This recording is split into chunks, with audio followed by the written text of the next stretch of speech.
Hello, my name's Aaron. I'm teaching the Apply Photo Lighting Techniques. I am going to show you how to use alternative light sources or an alternative light source that I found in my studio digging around to light some self-portraits. So let's take a look. For this project you'll need a camera, a tripod, a lamp, a reflector and diffuser, and a stand. Okay, I'm back and I've rigged up a lamp. As you can see there, it's just literally a lamp I found lying around in the studio. So you don't really need that much room, probably like 3 square meters that I'm using.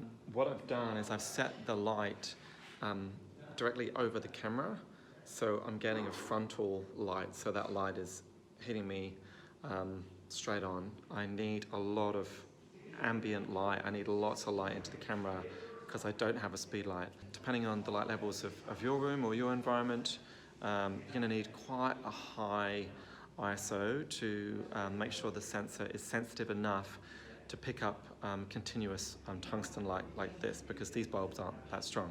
And I've also opened up my aperture. I want it really wide to also let in the maximum amount of light.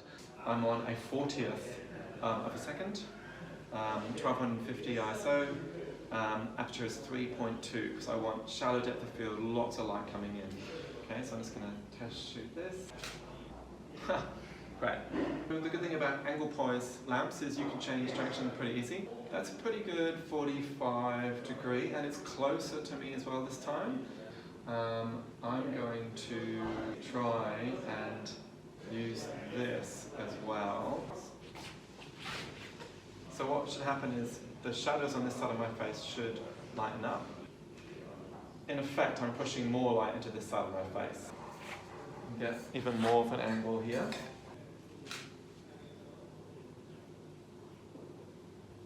Okay, so can you see that I've set up this diffuser right in front of the lamp, so it's about this far away from the lamp. The light spreads all around the diffuser because I want that diffuser to be a bigger light source now. It's also a matter of just finding the right angles with your face too, and doing like slight turns of your face to see where the light and the shadow falls. So thank you for joining me in this lighting tutorial for alternative lights, and I hope that you enjoy putting some portraits or some still lifes together while you're in this isolation period. You really don't need that much space and that much gear to produce some great work. So I hopefully will see you soon. Bye.